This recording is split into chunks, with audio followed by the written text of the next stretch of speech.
Damai sejahtera Allah yang melampaui segala akal kiranya menyertai hati dan pikiranmu di dalam Kristus Yesus Tuhan kita. Amin. Bapak Ibu Saudara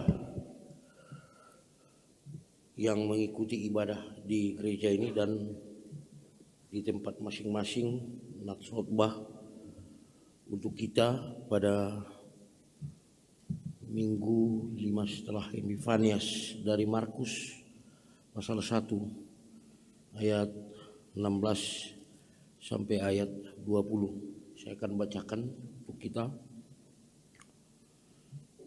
Ketika Yesus sedang berjalan menyusur danau Galilea, ia melihat Simon dan Andreas, saudara Simon. Mereka sedang menebarkan jala di danau sebab mereka penjala ikan. Yesus berkata kepada mereka, "Mari, ikutlah aku dan kamu akan kujadikan penjala manusia." Lalu mereka pun segera meninggalkan jalannya dan mengikuti dia. Dan setelah Yesus meneruskan perjalanannya sedikit lagi, dilihatnya Yakobus, anak Zebedeus, dan Yohanes saudaranya sedang membereskan jala di dalam perahu.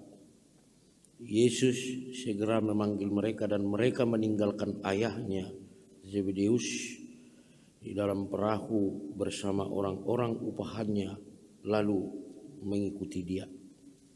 Demikian firman Tuhan. Bapak Ibu Saudara yang dikasihi Tuhan, kalau kita mencoba memperhatikan Alkitab kita, nats khotbah ini dituliskan judulnya Yesus memanggil murid-murid yang pertama. Yesus memanggil murid-murid yang pertama. Kata murid disebut dalam bahasa Inggris disciple. Kata disciple sangat erat hubungannya dengan kata discipline. Dalam bahasa Indonesia dikatakan disiplin. Saya pikir bukan hanya erat hubungannya, keduanya adalah satu, bagaikan dua sisi dari satu mata uang. Artinya Bapak Ibu Saudara, tidak ada discipline, tidak ada disiplin. Jadi tidak ada murid kalau tidak ada disiplin. Nah, Bapak Ibu Saudara yang dikasihi Tuhan, salah satu yang paling dibutuhkan orang modern dewasa ini, apalagi di Indonesia, adalah mengembalikan disiplin. Saya tidak tahu saudara-saudara merasakan apa. Kalau saya sendiri secara pribadi, saya merasa kita sudah kebablasan berobsesi tentang kebebasan. Oti-oti nuengon HAM, hak ajasi. Oti-oti nuengon demokrasi, demo. Kolam masalah oti penuaing demo. Pokoknya disigai sude. Ya, itu obsesi yang kebablasan terhadap kebebasan. Nah, sadar atau tidak sadar, pemahaman seperti itu membuat kita alergi dan curiga terhadap otoritas dan kekuasaan, termasuk otoritas orang tua terhadap anak-anaknya, guru terhadap murid-muridnya. Ya, kita pengen bebas dalam segala hal, bebas duduk, bebas ngomong, bebas mau berbuat apa, bebas mau bicara apa. Najolo mulai tokokon bapak niba ulu niba tok nauti biasa deh. Anggun waing ngadia luhon itu kantor polisi. Penganiayaan paling sedikit perbuatan tidak menyenangkan. Ya. Ayah udah pola pistara matematika. Alaidak pola oto. Saya ingat saya nggak pernah dipukul guru karena disuruh ke depan hitung-hitungan. Pakai badu basidu na juru kan?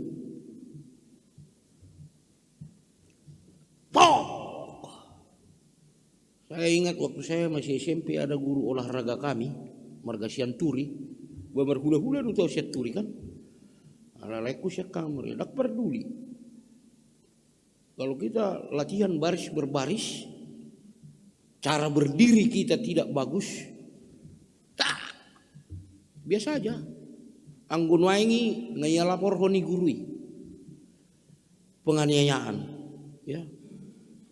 Nah Bapak Ibu Saudara yang dikasihi Tuhan, saya baca buku ada guru dan orang tua yang mengatakan bahwa anak-anak harus diberi kesempatan untuk menjadi jati dirinya sendiri dan menjadi apa yang diingininya.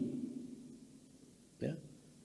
Dalam hubungan antar manusia, yang penting suka sama suka. Asal I am okay, you are okay,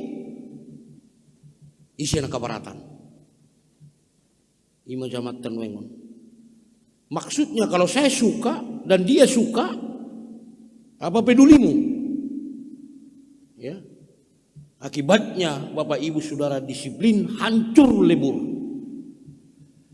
Disiplin hancur lebur. Orang mencari kebebasan, orang memperjuangkan kebebasan, tetapi hasilnya kacau balau. Mengapa? Karena kebebasan dipertentangkan dengan disiplin. Padahal hanya bila ada ketaatan yang tulus, maka ada kebebasan yang sejati. Hanya bila ada kebebasan yang sejati, ada ketaatan yang tulus. Disiplin adalah perpaduan yang indah dan serasi dari kebebasan dan ketaatan. Kalau disiplin dipaksa-paksakan, itu namanya perbudakan. Sedangkan kebebasan yang tidak terkontrol, itu namanya hawa nafsu. Saya mau tanya sekarang, kira-kira Bapak Ibu Saudara terpaksa nggak datang ke gereja ini? Hah? Terpaksa nggak datang ke gereja ini? Kalau Bapak Ibu Saudara menjawab terpaksa, Bapak Ibu Saudara bukanlah murid Yesus. Karena kita mengikuti ibadah di gereja adalah bagian dari kemuritan kita, bagian dari disiplin kita untuk mengikuti ibadah dan mendengarkan firman tentang Yesus. Jadi mularong dona dipaksa, jala terpaksa tu gereja ngarepoti. Apalagi kondisi pukul-pukul. Asal lumar minggu. Kan? Kedatangan kita beribadah ke gereja, pertanyaan, mengikuti apapun yang bernuansa ibadah adalah bagian dari kemuritan kita, bagian dari bahwa kita adalah orang-orang yang dipanggil oleh Yesus menjadi muridnya. Sama. Jadi saya katakan tadi, tidak ada murid kalau tidak ada disiplin. Kalau tidak ada disiplin, tidak ada murid. Apapun yang bersangkutan dengan ibadah, tidak boleh kita terpaksa. Amin. Manangahabi, las membayar pilihan taupi, las membayar pilihan pi, manangahabi.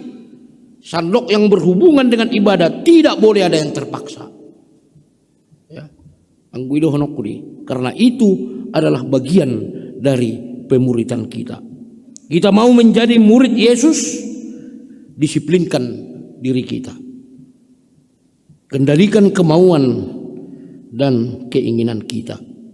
Tidak ada disiplin, tidak ada murid. Amin. Amin. Mulu nange udah amin, nange di kamu ti. Bapak Ibu Saudara yang dikasihi Tuhan, kalau kita berbicara tentang ketaatan murid, saya rasa sangat sulit. Sekali lagi saya katakan sangat sulit beralih dari profesi penjala ikan yang sudah dari generasi ke generasi. Sialopung-nyopung. Satu si Simon dok si Andreas. Sangat sulit itu. Saya pikir dan saya rasa sangat sulit untuk beralih profesi dari penjala ikan nelayan atau menjadi pelayan manusia. Sekalipun sama-sama di situ kata jalannya, tetap di situ kata jalannya.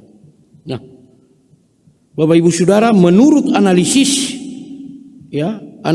rasional dan objektif, panggilan Yesus layak ditolak mentah-mentah. Kenapa? Karena profesi nelayan, katakanlah, ada setiap borngin yang dapat. Sisi mau ada orang dapotan sampai saborngin. Ditiki disuruh Yesus sapak kon jalami tu nadu mau nina alay-alay diului hatan di Yesus lebih sampai guk meribak jalai kan. Nah, secara rasional, analisis rasional dan objektif, orang yang sudah mempunyai mata pencaharian setiap hari, mempunyai uang masuk setiap hari secara ekonomi, ya, sedangkan menjadi penjala manusia, tidak ada jaminan, nggak ada jaminan kehidupan, dan ada jaminan uang masuk sini. Mungkin Bapak Ibu Saudara, semula para murid, kalau kita mencoba mengaranapi pikiran nasida, doh roh nasida, ya, semula para murid mungkin setengah hati atau mungkin seperempat hati untuk menuruti panggilan mengikut Yesus. Yang pasti, ya, yang pasti mereka mau mengikut Yesus tanpa terlebih dahulu didukung oleh pemahaman akaliah. Ayah hadusi jala jolmai. Nah, waktu si sian dopung ni dopung berjala dekedo. Itu tidak didukung oleh apa itu? Bahkan mungkin bisa saya katakan istilah itu baru mereka dengar di Siparayon Nasida. Nah, mereka mengikut Yesus tanpa lebih dahulu didukung oleh pemahaman akaliah. Makanya saya sering bergumul, kalaupun saya pendeta, mangatusi do parjulu manang na porsea. Emang di do di Heberia ti, Heber 10 sede. Haporsioni ima pakirimon na tutu taringot tu naso nida. Saya sendiri sampai sekarang bergumul. Si bakakan songo syahid itu si Tomasi anggo so bereng dedang apa bote kan begitu. Iya, mengerti dulu apa percaya? Kamu mau cuma mengalusi. Mengerti dulu atau percaya? Atau percaya dulu baru mengerti? Kan? Moldo kan? Saya tidak paham listrik. Analoginya begitu. Pedite doa.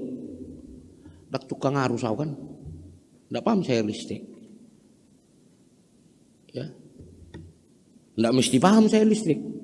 Yang penting bagi saya kalau saya baca Alkitab di rumah, saya berkhotbah seperti ini ada lampu. Tidak ngerti saya ini negatif positifnya itu. Dari mana itu arus listrik bagaimana itu, berapa watt ini segala macam. Yang penting saya percaya ada lampu saya bisa baca. Tidak penting paham saya semua. Oleh sebab itu saya mau bertanya, percaya dulu atau mengerti? Percaya dulu atau mengerti? Itu analoginya, itu contohnya. Tidak semua kita ini paham tentang arus listrik, tetapi yang kita tahu kalau kita ibadah seperti ini mau pakai AC, ya hidupkanlah listrik. terang benderang lah. Bisalah kita membaca seperti saya di sini kan. Saya tidak perlu paham itu.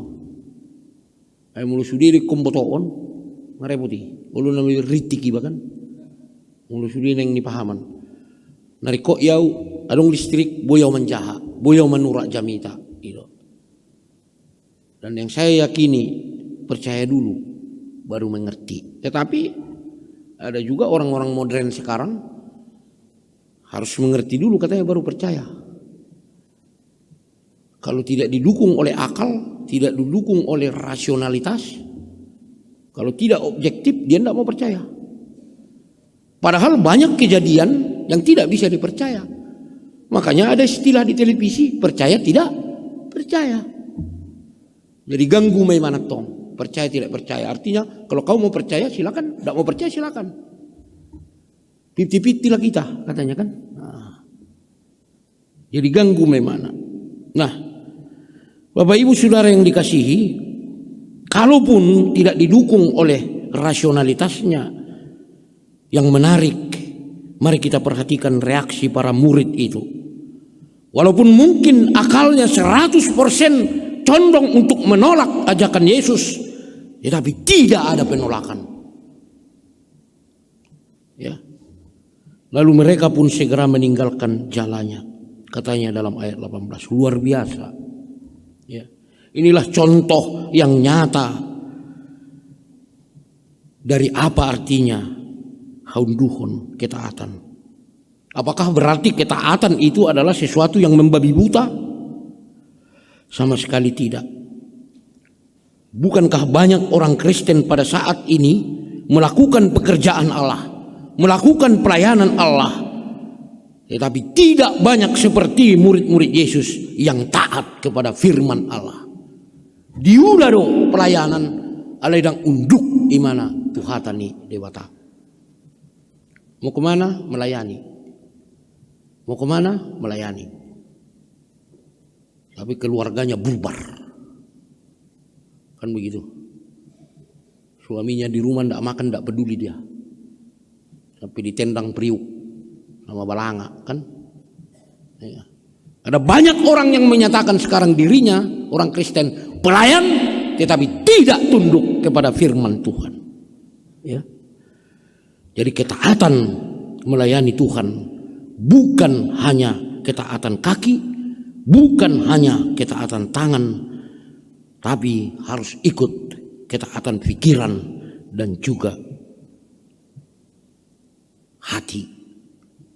Jadi buidu kita melayani holan dohot tangat tahun, siman jujak tahun, alai rohat kadang melayani. Isom mau lo jol mamangalwalo. Ngom mangalolo mantong. Bini lo yalo. Apa di gereja? Kan begitu.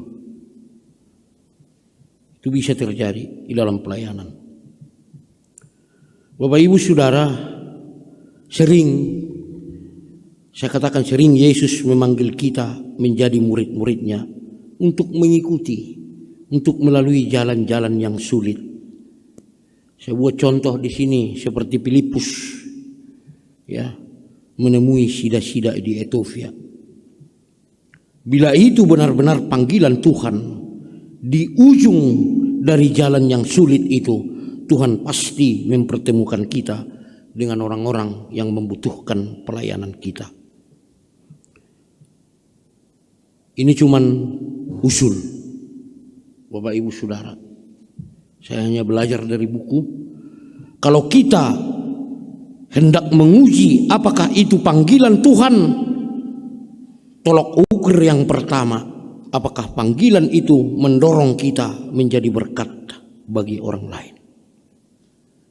Bila panggilan Tuhan kepada kita sungguh-sungguh agar kita menjadi muridnya, kita bisa melihat apakah panggilan itu mendorong kita, mengajak itu kita untuk menjadi berkat.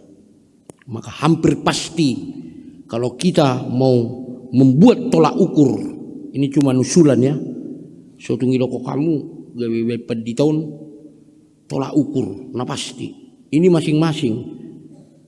Ini cuma usul saya pelajari dari buku. Kalau kita mau membuat tolak ukur yang pertama mau menguji apakah panggilan itu adalah panggilan Tuhan terhadap diri kita, panggilan Yesus terhadap diri kita untuk mengikut Yesus. Tolak ukurnya apakah panggilan itu mengajak kita, mendorong kita untuk menjadi berkat. Pada saat kita merasakan kita didorong oleh panggilan itu menjadi berkat, ya, itu saya yakin itu adalah benar-benar panggilan Yesus. Batu uji yang kedua adalah bila panggilan itu menyuruh kita berjalan ke jalan yang sulit, sepi seperti Filipus, maka saya mengatakan, ya, itu hampir pasti adalah panggilan Tuhan.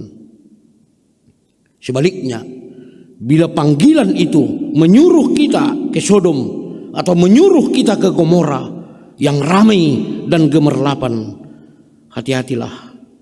Ujilah dulu dengan teliti apakah panggilan itu telah bercampur aduk dengan ambisi dan selera kedangian kita. Memang Bapak Ibu Saudara, tidak berarti bahwa panggilan Tuhan identik dengan penderitaan. Bukan. Asal penderitaan, panggilan Tuhan down. Ya. Tuhan ingin anak-anaknya seperti kita sejahtera. Tuhan ingin anak-anaknya sejahtera. Begitu janjinya dalam Yesaya 58 ayat 11. Tetapi itu adalah kesejahteraan Taman Eden, bukan kemakmuran Ninive. Amin.